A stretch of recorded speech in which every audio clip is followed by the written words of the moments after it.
The night my ex-husband showed up at my door, crying and begging to come home, I already knew about the baby he thought he'd hidden. That's the line that keeps echoing in my mind even now, because in that moment, as rain slid down his cheeks and tears mixed into the storm, I realized something quietly devastating. He still believed I was the same woman he walked away from. Soft, trusting, blind. But I wasn't her anymore. I remember standing there, my hand still wrapped around the cool metal of the doorknob, the scent of chamomile tea drifting from the kitchen behind me. My house was quiet, almost too quiet. The kind of peace that feels earned, not granted. And then suddenly, like a ghost from a life I tried to bury, Daniel was on my porch. He looked smaller somehow. Maybe it was the way his shoulders slumped, or how his voice cracked when he said, "Ava, please." Or maybe it was because I knew the truth he hadn't uttered. Not then, not ever. A child, his child, born while I was still wearing his ring. But he didn't know that I knew. I remember the moment I stepped back, just slightly, letting the porch light fall across his face. The rain had soaked his shirt, plastered his hair to his forehead. His eyes, once warm brown, once familiar, looked desperate. Not sorry, not repentant, desperate. "Why are you here, Daniel?" I asked. My voice came out steady, almost calm. The kind of tone that surprises you because you expect to hear tremors and instead find steel. He swallowed hard. "He made a mistake. I need you back." It was almost laughable. Almost. But I didn't laugh. I simply stared at him, wondering how someone could return years later, expecting to pick up where they left off, like love was a piece of furniture they forgot to grab on their way out. The clock in the hallway chimed behind me, 9 soft notes drifting into the silence between us. Inside my house, the air smelled of lemon cleaner and lavender candles. Outside, Daniel shivered as thunder rolled over the neighborhood, and all I could think was, I know your secret. I know everything, but it wouldn't be tonight that he learned that. Because stories like mine, they unfold slowly. Before the betrayal, before the baby I didn't know was out there, before the night he walked away, I had a life that felt ordinary in the best way. I was 34 then, working as a community nurse at the local clinic. My days were simple mornings filled with paperwork and coffee that was always a bit too bitter, afternoons filled with checking blood pressure and listening to elderly patients tell the same stories with the same heartfelt enthusiasm. I liked the routine, the steadiness, the quiet goodness of helping people. At home, things looked peaceful too.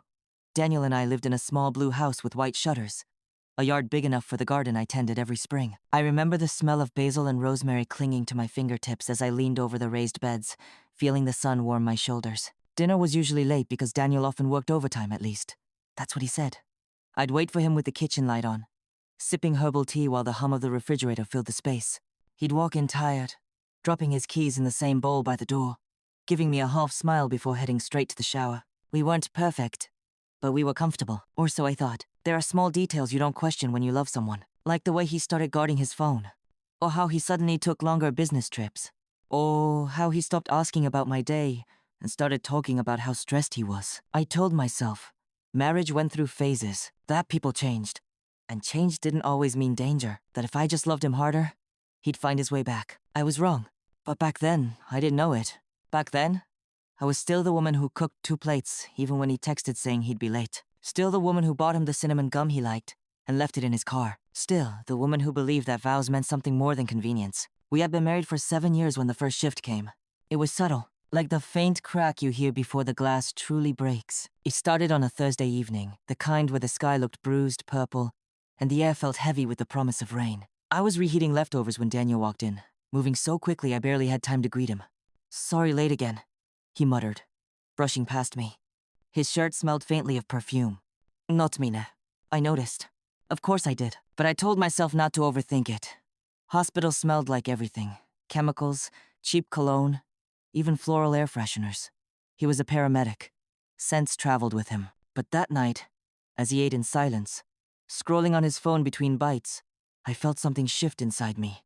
Something quiet. Something I didn't want to examine yet. A few days later, the second clue arrived as unexpected as a gust of cold wind. I was sorting laundry, humming softly to myself, when a small piece of paper fell from Daniel's jeans pocket. A crumpled receipt from a cafe, one I'd never heard of. 2 drinks, a slice of cake, and a note. A name, written in handwriting that wasn't his. Had a good time. Let's do it again. The room went silent around me. Even the washing machine seemed to pause. I held the paper for a long moment, my thumb pressed over the ink, my heart drumming against my ribs. The rational part of my mind scrambled for explanations, meetings, coworkers, casual kindness. But another part of me, the part that had been quietly observing, knew better. Still, I tucked the receipt into my pocket, folded the laundry, and said nothing. Because when you're not ready for the truth, you pretend you didn't hear it knocking. That was me then, still hopeful, still trying, still believing that marriage could be saved with patience. But life has a way of revealing what you need to see, even if it breaks you in the process. And the secret Daniel carried, the secret he never meant for me to discover, was already growing in another woman's womb, though neither of them knew I'd one day learn the whole truth. And they certainly didn't know how I would choose to use it. I didn't bring up the cafe receipt that night, or the night after, or even the week after that. That's the strange thing about suspicion.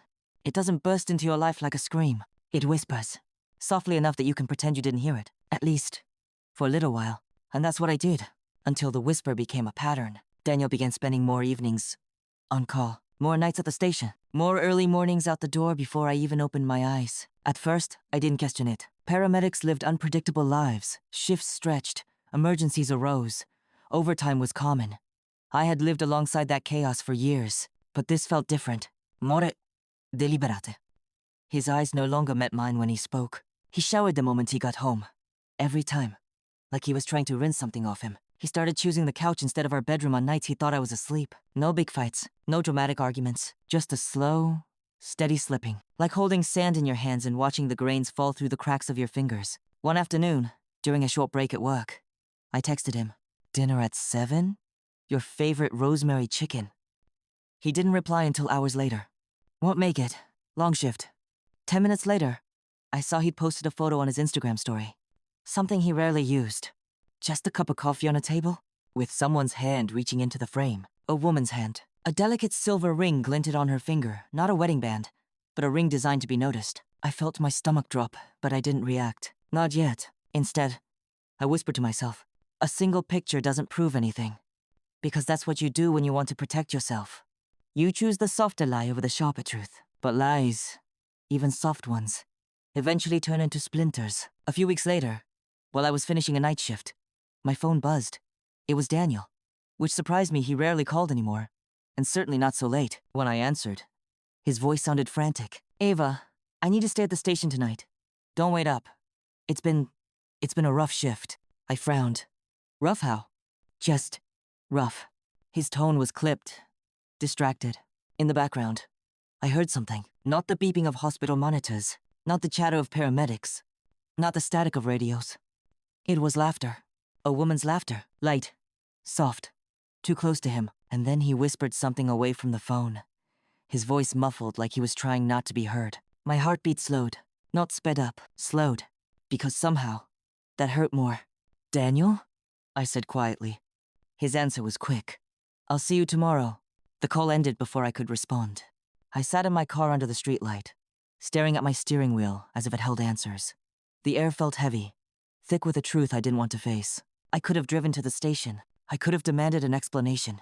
I could have gone inside and looked him in the eyes. But instead, I reached into the glove compartment, pulled out the little notebook I kept for work, and wrote a single sentence. Something is wrong. It was the first time I admitted it, even if only to ink and paper. A few days later, my friend and coworker, Marisol, caught me staring blankly at the clinic's computer screen, barely able to focus.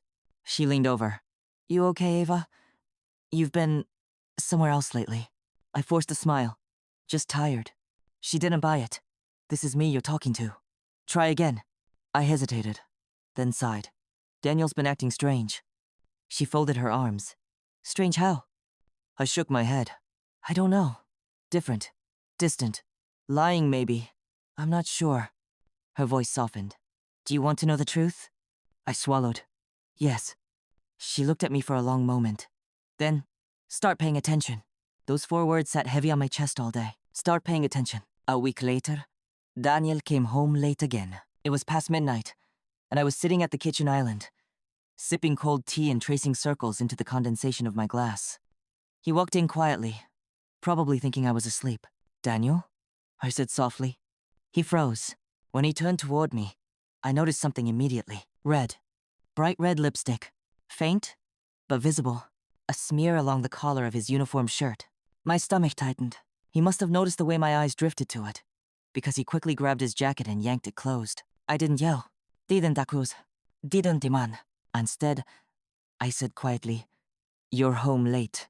He nodded without meeting my gaze. Double shift. The kind that leaves lipstick on your shirt? His eyes snapped up, fear, flickering, then irritation, then something else entirely. Guilt. "Ava, don't start," he muttered, brushing past me. "Start what?" My voice stayed calm, but my hands trembled. "Asking questions?" He exhaled sharply, like my words were a nuisance. "I'm tired," he snapped. "I don't have time for your paranoia." Paranoia? That word stung. It always stings, doesn't it? When the person who's betraying you turns the blame around, hoping you'll doubt your own intuition. He disappeared into the bathroom, slamming the door behind him. I sat there, staring at the tiny smear of red he left behind, a mark of someone else's mouth, someone else's presence, someone else's claim on my marriage. A part of me shattered silently, but another part, something deeper, something stronger, started to awaken. Not anger, not rage, not yet. Something simpler, awareness. The next morning, while Daniel slept on the couch, I walked into our bedroom and opened his nightstand drawer.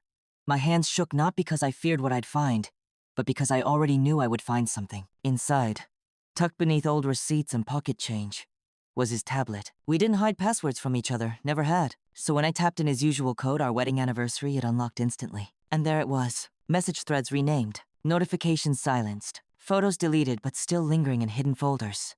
And a name. One name. Repeated over and over. Layla. The woman with the silver ring. The woman in the Instagram story. The woman whose lipstick matched the shade on his collar. But what I didn't know, not yet, was that their connection went far deeper than flirtation. Far deeper than an affair. Far deeper than betrayal. There was something else. Something bigger. Something living. A secret growing that neither of them knew I would one day uncover. And that secret would become the turning point of my life. But at that moment, standing in my bedroom with the morning light slanting across the carpet, I didn't know any of that. I only knew one thing. My marriage was no longer a partnership. It was a lie, and I was finally ready to face it. I didn't confront Daniel right away. Anger makes people act rashly. Truth need patience. So I waited and watched, and the more I watched, the more everything began to unravel. It's strange how once you allow yourself to notice something, the whole world seems to rearrange itself to reveal what you've been avoiding. That's what happened in the weeks that followed. Little cracks widened. Small lies grew teeth. Silences became louder than words. And evidence, the real kind, the undeniable kind, began appearing in places I least expected. The moment that truly shifted something happened on a Sunday morning. Daniel was in the shower, humming softly, something he never used to do. I was changing the sheets when I noticed his phone buzzing on the nightstand. Over and over and over again. A stream of notifications lit up the screen, all from the same person, Leela. My breath caught, not because she was messaging him, but because of the preview text that flashed across the screen. "Are you still coming today?" He keeps pointing at the door every time someone walks by. He thinks you're coming. He, a child, or someone younger, someone who pointed at the door with expectation. My chest tightened, but I forced myself to breathe slowly. In, out, in, out. The shower shut off. Panic snapped through me. I placed the phone exactly where it had been and pretended to fluff the pillows as Daniel walked out wrapped in a towel, dripping water on the hardwood floor. He smiled slightly, almost nervously. "You're up early." I kept my face calm. Couldn't sleep. He dried his hair with a quick, distracted movement. "Well, I'm heading out in a few hours. Mike wants to grab lunch. Work stuff." Mike? His coworker. The one who hated socializing on weekends. I nodded as though it made sense. "Enjoy," I said quietly. He didn't look at me, not really. He just grabbed his phone, glanced at the notifications on his screen for a half-second too long, and quickly put it face down again. His lie floated between us like steam from the still warm shower. After he left and after the sound of his car faded down the street, I sat on the edge of our bed and let myself feel something I had been pushing down for months. Not betrayal, not hurt, not yet, but readiness. Readiness to know the whole truth, no matter how painful. I walked into the living room, sat on the couch, and opened Daniel's tablet again. This time, I didn't search blindly. I went to the hidden folder I had discovered the week before. There were 12 pictures inside. Most of them were blurry selfies, Daniel and a woman with long dark hair, her cheek pressed against his, her smile bright and intimate. "Leela." My breathing stayed steady, even when my stomach twisted. I kept scrolling. Then I saw it. A picture he didn't mean to save. Or maybe he meant to hide it, but didn't hide it well enough. It was a photo of a baby. A little boy, maybe 8 or 9 months old, with big brown eyes and a head full of curls. He was sitting in a high chair, mashed banana smeared on his cheeks, wearing a blue onesie that said, Daddy's little hero. And he looked like Daniel. Not vague, not subtly, not questionably. Identical. Same eyes, same dimples. Same little crease near the right eyebrow, something even Daniel's mother used to joke about. I stared at the picture for what felt like a lifetime. My heart didn't race. My hands didn't shake. My vision didn't blur. Instead, everything in me went profoundly still, as if grief had taken off its shoes and tiptoed into the room. Whoever the child was, he belonged to Daniel. I didn't need a DNA test to know that. And if that wasn't devastating enough, the timestamp on the photo was like a punch to my ribs. It was taken 5 months before Daniel and I officially separated, which meant the baby was conceived during our marriage. During the time I was still cooking dinner for two. During the time I was still believing he was tired, not unfaithful. My vision dimmed slightly at the edges, but I didn't cry. Not then. Not yet. Instead, I whispered a quiet, trembling truth into the silence of our home. He had a whole other life. Daniel came home late that night. Too late. The kind of late that carries evidence in every part of the body, relaxed shoulders, a faint smell of unfamiliar laundry detergent, a softness in the voice reserved for someone else. Long day, he said, dropping his keys. I looked up from the book I wasn't reading. How was Mike? His face flickered. Huh? Lunch, I reminded him. You said you were meeting Mike.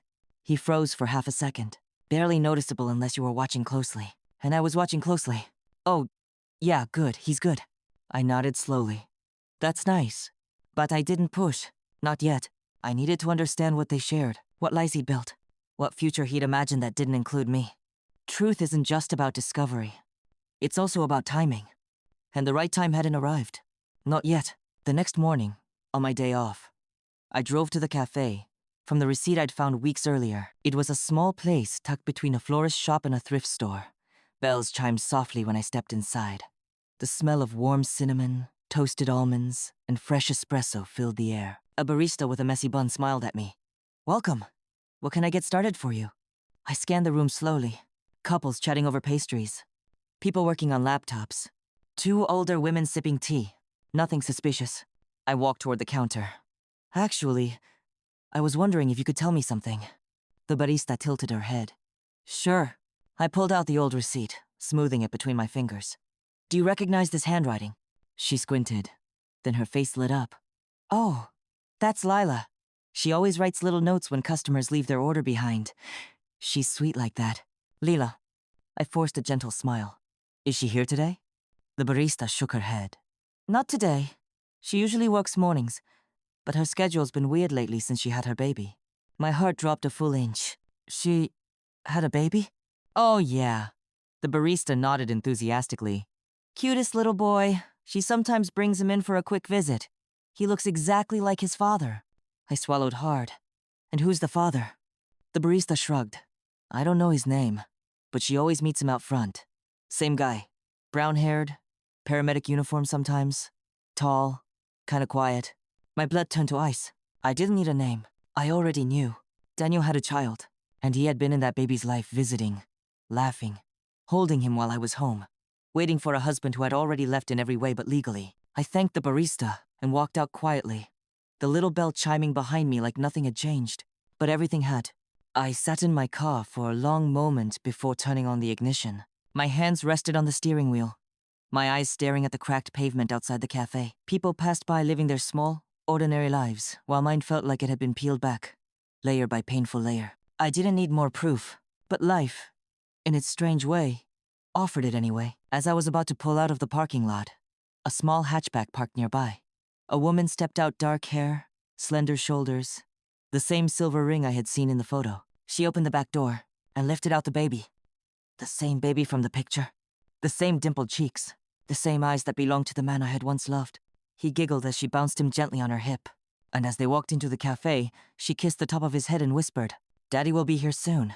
Right then, in that moment, my heart didn't break. It didn't shatter. It didn't collapse. It hardened, quietly, completely. Because now, I knew the full truth, and I knew something else too. I would not confront Daniel with anger. I would not beg for honesty. I would not ask for explanations. I would decide how this story unfolded. I would decide how he was exposed. I would decide the ending. Not him. Never him again. That night, I didn't sleep. I sat on the edge of the bed, staring at the ceiling fan turning lazily above me, feeling every quiet tick of the clock like it was counting down a new life. I had to navigate one where Daniel had already betrayed me in ways I hadn't fully allowed myself to feel yet. It wasn't just the cheating. It wasn't just the lies. It was the baby. A child he never knew existed. A little boy that Daniel had chosen to keep hidden from me. His own wife. I thought about that tiny high chair. The mashed banana smeared across his cheeks. The way Lila held him like he was her entire world. And I thought about Daniel, the man who used to bring me coffee in bed, who once whispered my name like it was sacred, who now had a secret life that had existed entirely alongside mine. I remembered our wedding photos, our old apartment, the lazy Sunday mornings spent sipping tea on the balcony. Every memory felt like a lie now. Every soft glance and whispered, "I love you," turned sharp. And yet, strangely, I didn't cry. Not yet. I breathed. I planned, because if Daniel thought he could come back into my life, soft eyes full of regret and words dripping with apology, he was about to discover that he had underestimated me. The next day, I didn't confront him directly. Instead, I let life continue in its carefully rehearsed routine. I smiled as I passed him in the kitchen, pretending everything was normal. I made coffee. I watered the garden. I hummed softly while washing dishes. And all the while, I watched.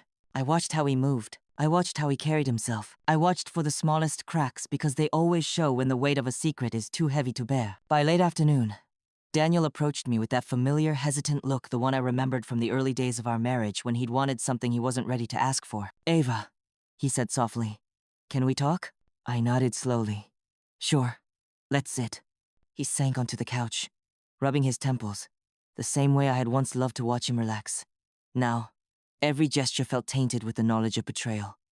"I know I've been distant," he began, "and I know I've made mistakes. Huge mistakes. I want to fix things. I want to come back." I listened, nodding politely, letting his words wash over me. "I've changed," he added, his voice trembling. "I've realized I can't live without you." I leaned back, crossing my arms. "Daniel, do you really think I don't know?" He froze. The blood drained from his face, and for a second, the confident man I had once married vanished. "Know what?" he whispered. I didn't answer immediately. Instead, I pulled out the tablet and set it gently on the coffee table. The photos of the baby, of Lila, of the life he had built behind my back, glowed softly in the dim light. He stared at them, his lips parted. Nothing came out. He stammered. "You have a secret child, Daniel," I said quietly. "A baby you thought I would never know about. And I know everything, every lie, every hidden visit, every stolen moment that was meant to stay invisible." His hands shook. He ran a hand through his hair, and I could see the panic in his eyes, the first genuine fear I had ever witnessed in him. I didn't mean for you to find out like this," he finally admitted. "Didn't mean for me to find out?" I echoed, my voice calm, controlled, but heavy with accusation. "Daniel, you built an entire life alongside mine. A life that didn't include me. And you think the timing of my discovery is the problem?" He looked down, unable to meet my gaze. I wanted to tell you, I didn't know how." I shook my head slowly. "Do you think that excuses anything? The years of lies? The trust you shattered? The baby you kept hidden while I lived my life? Believing we were together?" His jaw tightened. No, it doesn't. I love him. I love Lila. I never wanted to hurt you." "Love him," I said sharply. "Love him. Daniel, you had no choice in this. You're his father, but you chose deception over honesty. You chose secrecy over love for me. That is what hurts." He looked up finally, eyes brimming with tears. "I made mistakes. I know that. Stop," I interrupted, my voice soft but ironclad. "I don't want your excuses. I don't want your apologies. I want the truth to reach the people it affects. And you, Daniel, you need to understand exactly what that means." Over the next few days, I began to plan. I wasn't angry, at least. Not in the way people think of anger. I wasn't screaming or slamming doors. I was quiet, methodical, patient. I made subtle inquiries. A visit to the cafe to observe Lila with the baby. Photos discreetly taken. A careful conversation with a friend who worked at the clinic near Daniel's station. I wanted evidence. Concrete, undeniable evidence. Not for revenge born of spite, but for justice. For truth. Because I realized something that night, as I sat in my car watching Daniel leave for work, oblivious to the storm gathering around him. He didn't understand consequences. He didn't understand the moral weight of his actions. He didn't understand that some things can't be hidden forever, and I was going to make sure he learned. A few days later, I met Marisol for coffee. I know everything, I told her quietly, glancing around the small cafe. She didn't flinch. She just nodded. I suspected as much. I've seen you watching him, tracking him. What are you going to do? I took a deep breath. Expose him. Not with anger, not with screaming, but with proof. Let the people who need to know. And let the people who should see him for who he really is, see. Marisol raised an eyebrow. You mean everyone? Yes, I said firmly. Exactly that. Because I realized something important in that moment. Revenge isn't about destroying someone's life. It's about revealing the truth. It's about ensuring that deception no longer thrives. It's about restoring dignity, not just mine, but the dignity of everyone who's been affected. And Daniel. He was about to learn what happens when lies meet patience and clarity. I moved carefully. Every step had to be precise, measured, deliberate. I wasn't acting out of anger. I wasn't seeking petty revenge. I was acting out of clarity, because betrayal of this magnitude doesn't disappear quietly. It demands acknowledgement. I started by documenting everything. Every photo, every text, every receipt, every small piece of evidence I had discovered over the months. I created a folder on my laptop, encrypted and organized. Lila's Café Visits, Daniel's Hill messages, the photos of the baby. Every file told a story, my story, their story, his lies, and every story would eventually converge. But before I acted publicly, I had to act strategically. I couldn't allow confrontation in the heat of the moment to ruin the impact. I wanted the truth to hit with precision, to land where it mattered most. I began subtly questioning Daniel in ways that wouldn't expose my knowledge, but would make him slip. So, who did you meet at the cafe last week? I asked one evening as we sat in the living room.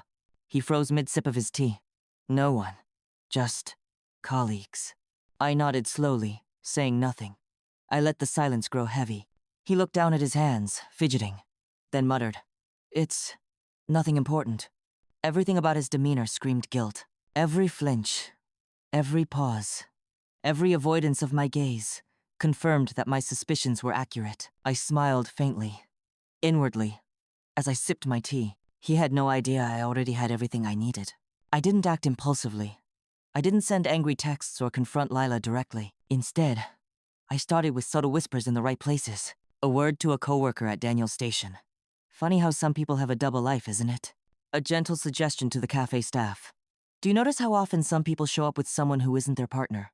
Nothing incriminating, nothing illegal, just seeds. The reactions were interesting. People started noticing. People started whispering. And Daniel, he still didn't suspect that I knew everything. He thought he was untouchable. One evening, after work, Daniel returned home. He walked through the door, exhausted, expecting the same routine I had always offered. I met him in the hallway. "Daniel," I said softly, almost casually. He paused. "Yes?"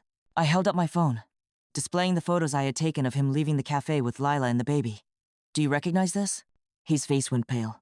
Don't lie," I said, "because lying isn't going to save you anymore." His hands trembled slightly as he ran them through his hair. "Ava, Stop," I interrupted, my voice steady. "I'm not here to beg or to cry. I'm here to ensure that everyone knows the truth. Your colleagues, your family, your friends, the people who deserve to know how you've lived a lie all this time." He swallowed hard. "You can't, please, Ava. You don't have to." "I do have to," I said calmly. "Because your secret isn't just about you anymore. It's about the people you've hurt, and they deserve clarity. I'm giving it to them." I didn't wait for him to respond. I already knew he couldn't stop what was coming. He couldn't control the consequences of his choices any longer. The next few days were meticulous. I scheduled discreet meetings with people who mattered. Daniel's closest colleagues at the station, mutual friends who had previously wondered about his distance, even a few family members who had expressed concern over his behavior. I didn't show them anger. I didn't yell. I presented facts. Quietly. Logically. Unemotionally. "I'm not asking for sympathy," I said. "I'm asking for truth. And this is the truth. Screenshots. Receipts. Photos. Messages. Evidence that could no longer be ignored. People were shocked. Some were angry. Some were heartbroken. But all were convinced. And Daniel, he finally realized the weight of what I had uncovered. The gravity of his own betrayal pressed down on him like a physical force. For the first time, I saw him not as my ex-husband, not as the man I once loved, but as someone facing the undeniable consequence of his choices. I didn't need to go after her immediately. Leela had lived in the shadow of secrecy, trusting Daniel to manage everything. But eventually, she too became aware that the veil was lifting. I approached her carefully, choosing my words like a surgeon wields a scalpel. "I'm not here to threaten you," I said. "I'm here to give you clarity. Daniel's deception doesn't just affect him. It affects all of us, and it's time you understood the full picture." Her face went pale. I didn't know." "I know," I replied gently. "But that doesn't erase the impact. Truth has a way of surfacing, no matter how much we try to bury it." She nodded, tears welling in her eyes, finally understanding that the life she and Daniel had built in secret was collapsing not because of malice, but because truth cannot be hidden indefinitely. By the end of that week, Daniel understood something fundamental. He couldn't manipulate reality anymore. He couldn't rewrite history. He couldn't come back into a life he had already destroyed. And in that realization, I found a strange satisfaction. Not joy, not triumph, but a quiet sense of justice. Because life isn't about revenge, it's about balance. And finally, balance had returned. By the time the weekend came, Daniel's secret was no longer his alone. It had leaked quietly, methodically, intentionally through the network I had begun weaving. Friends, co-workers, even distant relatives. The effect was immediate. The first person to confront him was his sister, Mara. She called me one evening, voice trembling with disbelief. "Ava, what did you do?" "I showed them the truth," I said simply. You exposed him?" "Yes," I replied calmly. "Because someone had to. Someone had to stop him from continuing the lies." By that Sunday, Daniel's social circles had fractured. Friends who had trusted him for years now questioned every word, every action, every promise. Colleagues at the station avoided eye contact, murmuring in corners about the hidden life he had led. The very people who had once excused his long hours, his late-night disappearances, his distant demeanor now looked at him with judgment quiet, yet undeniable. And Daniel, he could feel it. For the first time, there was no excuse, no plausible deniability. The most difficult confrontation, however, was with his parents. I called them one evening, speaking carefully, choosing every word. "I need to show you something," I said. I placed the tablet on their dining table, flicking through the photos of the baby, the texts, the hidden messages. His mother's hand flew to her mouth. His father's face went pale. I had no idea," his mother whispered, tears streaming. "You didn't know?" I said gently but firmly. "You trusted your son, yes. But even with that trust, the truth needed to be revealed. Not for punishment, but for justice, for clarity, for all the lives affected by his choices, including yours." They sat silently, absorbing the weight of the revelation. And Daniel, who had been sitting quietly, could not meet their eyes. It was the first time he felt the full, devastating impact of his actions, not just on me, but on the family he claimed to love. Even at the station, Daniel faced repercussions. His colleagues, once loyal, began questioning his integrity. He was no longer the trusted paramedic they had relied on for years. He became the subject of whispered conversations in the break room, the kind that followed him long after he left. "I never thought I'd see the day," one colleague muttered to another, shaking his head. And Daniel, he had no defense. Every excuse had been dismantled, every lit laid bare. For the first time, the man who had once thought himself untouchable realized that truth carries its own relentless power. Lila, too, faced her own consequences. Though she had not orchestrated the deception, she had participated in it, knowingly or unknowingly supporting a lie that hurt me deeply. When the news spread, her friends began asking questions. Customers at the cafe, previously friendly, now whispered as she passed. The weight of collective awareness pressed down on her, forcing acknowledgement of the life she had shared with Daniel in secret. It was a difficult lesson for her, but necessary. Truth, as I had learned, is not cruel, it is inevitable. By the end of the week, Daniel had lost much of his social footing. Friends no longer called. Colleagues treated him cautiously. Family looked at him differently, with disappointment and unspoken sorrow. He tried to approach me one evening, his voice trembling with desperation. "Ava, please, I can explain. I can fix this. We can..." I held up a hand. "No, Daniel. The time for explanations is over. The time for truth is here. And everyone now sees what has been hidden." He swallowed, tears in his eyes.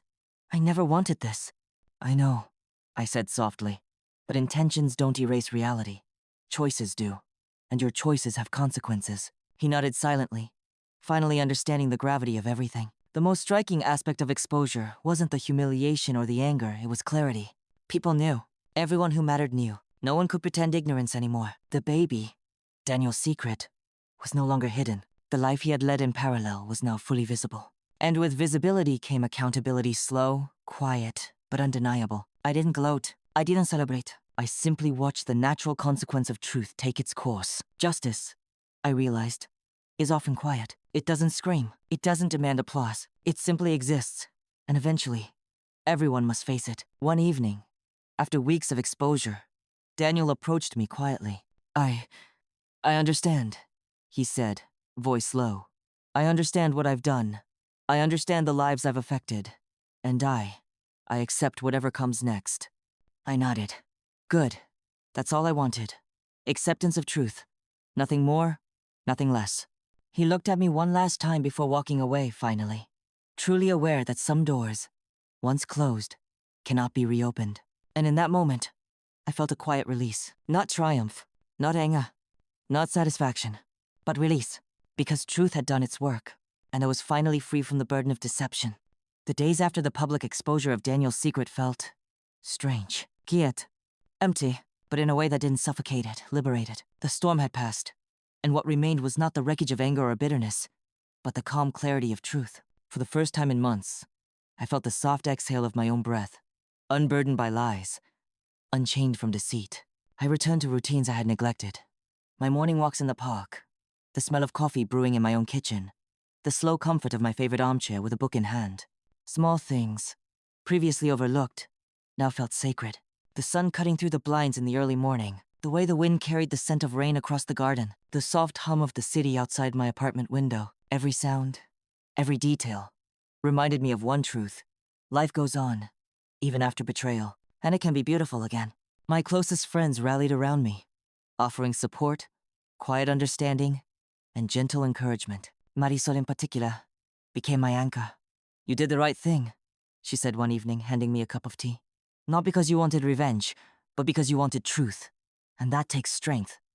I smiled, warmth spreading through me.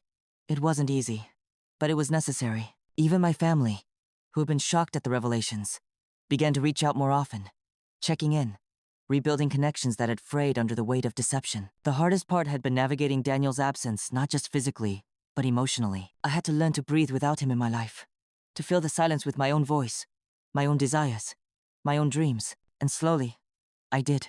One evening, I sat by the window, watching the city lights flicker across the horizon. The air smelled faintly of jasmine from the small planter on my balcony. I sipped tea, letting the warmth settle in my hands. I thought about the baby Daniel had hidden, about Lila, about all the lives affected by choices made in secrecy. And I realized something.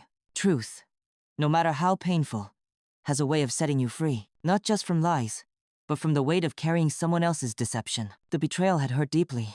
Yes, but it had also taught me resilience. It had reminded me that my worth isn't tied to someone else's actions. It had shown me the quiet strength of patience, of observation, of standing firm in the face of lies. And in that quiet reflection, I found peace. In the weeks that followed, I began to explore new opportunities. Simple things at first. Joining a local book club, volunteering at the community center, taking evening art classes I had once dreamed of attending. Each step forward reminded me that life isn't just about what you lose, it's about what you reclaim. I wasn't bitter. I wasn't vengeful. I was whole. And slowly, in small moments of laughter with friends, in quiet evenings alone, in soft mornings with the sun cutting through my curtains, I began to understand that healing isn't a single act, it's a continuous journey. I also understood something important about people. Daniel's choices were his own. His deception, his lies, his secret child, they revealed who he truly was. But that didn't define me. It didn't dictate my worth, my future, or my capacity to love and trust again. I had been betrayed. Yes, but I had also emerged stronger, wiser, more attuned to my own intuition and moral compass. I realized that life is rarely black and white. People make mistakes, some irreversible, but truth, integrity, and self-respect remain the constants we must hold on to. And in that clarity, I found my own redemption. I stopped waiting for apologies. I stopped hoping for recognition. I stopped yearning for what could have been. Instead, I embraced what was. My life, my choices, my freedom. I understood now that betrayal, while devastating, can also be transformative. It can teach boundaries, self-respect, and the importance of protecting your own peace. And most importantly, it reminded me that no one, not even someone you once loved, has the power to define your happiness unless you allow it. Months later, I sat in my favorite cafe, sipping a warm latte. The sunlight streamed through the windows, reflecting off the polished wood. casting gentle patterns on the floor. I watched people pass by, families, friends, strangers, and for the first time in a long time, I felt content. Not because I had conquered anyone, not because I had exposed lies, but because I had reclaimed myself. I smiled softly, letting the warmth of the moment settle deep in my chest. And I realized, healing doesn't erase the past. It simply allows you to move forward, with dignity, with strength, with peace. I was ready for whatever came next. As I sit here now, in the quiet of my apartment, the sun dipping low behind the skyline, I can't help but reflect on everything that happened. Betrayal is a heavy, silent thing. It creeps in unnoticed, hides behind smiles, whispered words, and everyday routines. And when it finally surfaces, it can feel like the world has shifted beneath your feet. But here's what I've learned. The power of betrayal doesn't lie in the hands of the person who caused it. It lies in how we respond. I chose truth. I chose clarity. I chose peace over anger, dignity over revenge, and patience over impulsive confrontation. And in doing so, I discovered something essential. Life goes on, and it can still be beautiful after heartbreak. Some lessons don't come easy. Some truths hurt more than words can capture. But the greatest lesson I can share is this.